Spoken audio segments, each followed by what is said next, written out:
नमस्कार दोस्तों। आज अहमदाबाद के ऐतिहासिक और विशाल नरेंद्र मोदी स्टेडियम में आईसीसी टी20 वर्ल्ड कप 2026 के 36वें महामुकाबले में क्रिकेट जगत की सबसे बड़ी शक्ति भारत और नीदरलैंड्स की टीम के बीच एक ऐसी जबरदस्त भिड़ंत हुई जिसने क्रिकेट के हर बने बनाए समीकरण को पूरी तरह से हिलाकर रख दिया है। इस रोंगटे खड़े कर देने वाले मैच के अंत में जो करिश्मा हुआ, उसने न केवल मैदान पर मौजूद दर्शकों को बल्कि पूरी दुनिया को दांतों तले उंगली दबाने पर मजबूर कर दिया है। जैसे ही यह निर्णायक मुकाबला शुरू हुआ, अहमदाबाद का उत्साह सातवें आसमान पर पहुंच गया था, जहां भारतीय कप्तान सूर्य कुमार यादव ने टॉस जीतकर पहले बल्लेबाजी करने का एक बेहद साहसी और चौंकाने वाला फैसला किया। भारतीय कप्तान सूर्य कुमार यादव ने टॉस जीतकर पहले बल्लेबाजी करने का साहसी फैसला लिया, लेकिन नीदरलैंड्स के गेंदबाजों ने शुरुआत में ही वो प्रलय मचाया जिसने पूरे स्टेडियम को सन्न कर दिया। अहमदाबाद के भव्य और विशाल नरेंद्र मोदी स्टेडियम के उस विद्युत से भरे तनावपूर्ण वातावरण में, जब लाखों दर्शकों की निगाहें मैदान के बीचों बीच टिकी थीं, भारतीय पारी का आगाज करने के लिए अभिषेक शर्मा और ईशान किशन की युवा और विस्फोटक सलामी जोड़ी मैदान पर उतरी। जहां नीदरलैंड्स के कप्तान स्कॉट एडवर्ड्स ने एक अत्यंत साहसी और रणनीतिक फैसला लेते हुए अपने मुख्य स्पिनर आर्यन दत्त पहले ओवर में ही नई गेंद के साथ अपनी कसी हुई स्पिन गेंदबाजी के साथ आक्रमण पर तैनात कर सबको पूरी तरह से चौंका दिया। आर्यन दत्त ने कप्तान के भरोसे पर खरा उतरते हुए अपने इस पहले ही ओवर की तीसरी निर्णायक गेंद पर दुनिया के नंबर 1 टी20 बल्लेबाज अभिषेक शर्मा को अपनी फिरकी के जाल में ऐसा फंसाया कि वे पूरी तरह चकमा खा गए और क्लीन बोल्ड हो गए।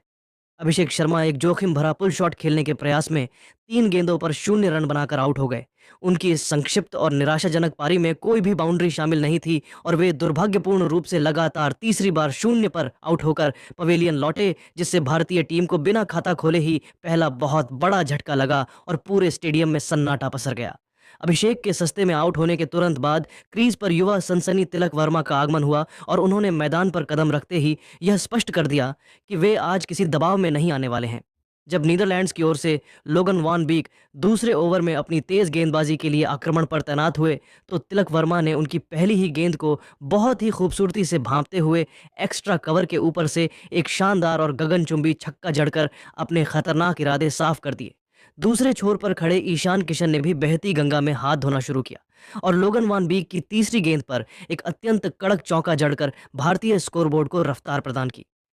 ईशान किशन आज एक बहुत ही आक्रामक और विनाशकारी मूड में नजर आ रहे थे और उन्होंने अपनी आक्रामकता को तब और बढ़ा दिया जब कोलिन एकरमैन चौथे ओवर में अपनी स्पिन गेंदबाजी के साथ आक्रमण पर आए, जहां ईशान ने उनके खिलाफ एक विशाल गगनचुंबी छक्का जड़कर दर्शकों को झूमने पर मजबूर कर दिया। हालांकि नीदरलैंड्स के स्पिनर आर्यन दत्त पांचवें ओवर में जब दोबारा अपनी जादुई गेंदबाजी के साथ मोर्चे पर तैनात हुए, तो उन्होंने अपनी एक स्किड होती गेंद पर ईशान किशन को भी चकमा देकर पवेलियन का रास्ता दिखा दिया। ईशान किशन बैकफुट पर जाकर रक्षात्मक शॉट खेलने के प्रयास में 7 गेंदों पर 18 रनों की एक तूफानी पारी खेलकर आउट हो गए। उनकी इस छोटी मगर असरदार पारी में 2 कड़क चौके और एक शानदार छक्का शामिल था, जिससे भारतीय टीम का स्कोर 2 विकेट के नुकसान पर 34 रनों के एक नाजुक आंकड़े तक जा पहुंचा। ईशान के जाने के बाद भारतीय कप्तान और टी20 क्रिकेट के बेताज बादशाह सूर्य कुमार यादव मैदान पर आए और उन्होंने तिलक वर्मा के साथ मिलकर भारतीय पारी को बहुत ही सूझबूझ के साथ आगे बढ़ाना शुरू किया। जब नीदरलैंड्स की ओर से युवा तेज गेंदबाज काइल क्लाइन छठे ओवर में अपनी कसी हुई गेंदबाजी और सटीक लाइन लेंथ के साथ आक्रमण पर तैनात हुए, तो सूर्या ने उनकी पहली ही गेंद पर अपनी कलाइयों का जादू दिखाते हुए एक दर्शनीय चौका जड़कर विपक्षी टीम पर बना दबाव कम कर दिया।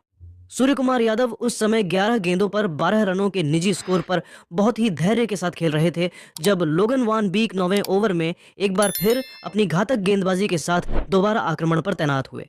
इसी ओवर की एक उछाल भरी गेंद पर सूर्या के बल्ले का ऊपरी किनारा लगा और गेंद हवा में काफी ऊंची उठ गई, लेकिन नीदरलैंड्स के क्षेत्र रक्षक माइकल लेविट ने डीप स्क्वायर लेग पर सूर्या का एक बहुत ही आसान सा लड्डू कैच टपका दिया, जिससे दुनिया के सबसे खतरनाक बल्लेबाज सूर्य कुमार यादव को एक बहुत बड़ा जीवन दान मिला, जिसने नीदरलैंड्स के खेमे में मायूसी और भारतीय प्रशंसकों में एक नई उम्मीद जगा दी। अहमदाबाद के नरेंद्र मोदी स्टेडियम में नीदरलैंड्स की टीम ने हार मानने से साफ इनकार कर दिया और अपनी जबरदस्त फील्डिंग और गेंदबाजी के दम पर मैच में रोमांच बरकरार रखा। लोगन वान बीक 9वें ओवर में जब अपनी सटीक गेंदबाजी के साथ मोर्चे पर तैनात थे, तो उन्होंने इसी ओवर की अंतिम निर्णायक गेंद पर अपनी चतुराई से तिलक वर्मा का शिकार कर भारतीय मध्यक्रम को एक बहुत ही करारा झटका दिया।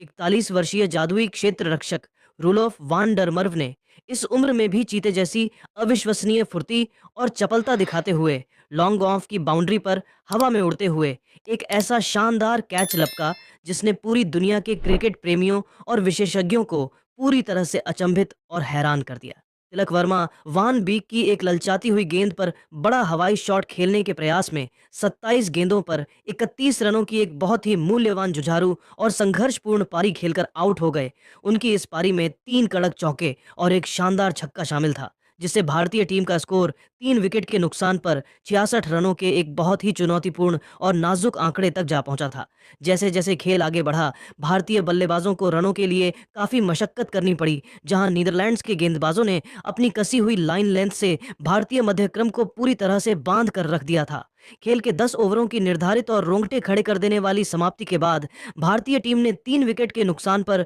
74 रनों का एक बहुत ही संघर्षपूर्ण और चुनौतीपूर्ण स्कोर खड़ा किया था, जहां रनों की रफ्तार मात्र 7.4 प्रति ओवर की मामूली दर से चल रही थी। मैदान के बीचों बीच भारतीय कप्तान और दुनिया के नंबर 1 बल्लेबाज सूर्य कुमार यादव 22 गेंदों पर 22 रनों के निजी स्कोर पर नाबाद रहकर धैर्य के साथ अपनी पारी को संभालने और एक बड़े धमाके के लिए मंच तैयार करने की कोशिश कर रहे थे। उनकी इस संयमित पारी में अब तक 2 कड़क चौके शामिल थे, जो उनकी क्लास को बयां कर रहे थे। सूर्य कुमार यादव के साथ दूसरे छोर पर भारत के बाहुबली बल्लेबाज शिवम दुबे 3 गेंदों पर 2 रनों के स्कोर पर नाबाद थे और वे पिच की उछाल और गति को समझने का प्रयास कर रहे थे, ताकि अंतिम ओवरों में नीदरलैंड्स के गेंदबाजों पर धावा बोला जा सके। नीदरलैंड्स की ओर से अब तक के सबसे सफल और असरदार गेंदबाज युवा स्पिनर आर्यन दत्त रहे, जिन्होंने पावर प्ले के उन महत्वपूर्ण ओवरों में ही भारत के दोनों घातक सलामी बल्लेबाजों को क्लीन बोल्ड कर अपनी टीम को मैच में एक बहुत ही मजबूत और बेहतर स्थिति में ला खड़ा किया था। आर्यन दत्त की उस जादुई फिरकी ने भारतीय प्रशंसकों के चेहरे पर चिंता की लकीरें ला दी थीं और स्टेडियम में मौजूद हर कोई अब सूर्य कुमार यादव और शिवम दुबे की इस जोड़ी से एक बहुत बड़ी साझेदारी की उम्मीद कर रहा था, ताकि भारत एक 180 के पार पहुंच सके। अहमदाबाद के नरेंद्र मोदी स्टेडियम में जब भारतीय पारी अपने मध्य चरण से गुजर रही थी, तब नीदरलैंड्स के गेंदबाजों ने अपनी कसी हुई गेंदबाजी से मैच को पूरी तरह से फंसा रखा था। 10 ओवरों के बाद भारत का स्कोर 3 विकेट पर 74 रन था और यहां से अगले 7 ओवरों में जो पावर हिटिंग का नजारा देखने को मिला, उसने डच टीम के हौसले पस्त कर दिए। भारतीय पारी के 10वें से 17वें ओवर के बीच की यह पटकथा शिवम दुबे के प्रचंड प्रहारों और सूर्य कुमार यादव की कप्तानी सूझबूझ के इर्द गिर्द बुनी गई।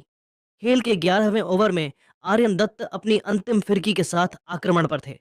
इसी ओवर में एक बहुत बड़ा विवाद तब खड़ा हुआ जब आर्यन की एक सीधी रहती गेंद शिवम दुबे के पैड्स पर जा लगी।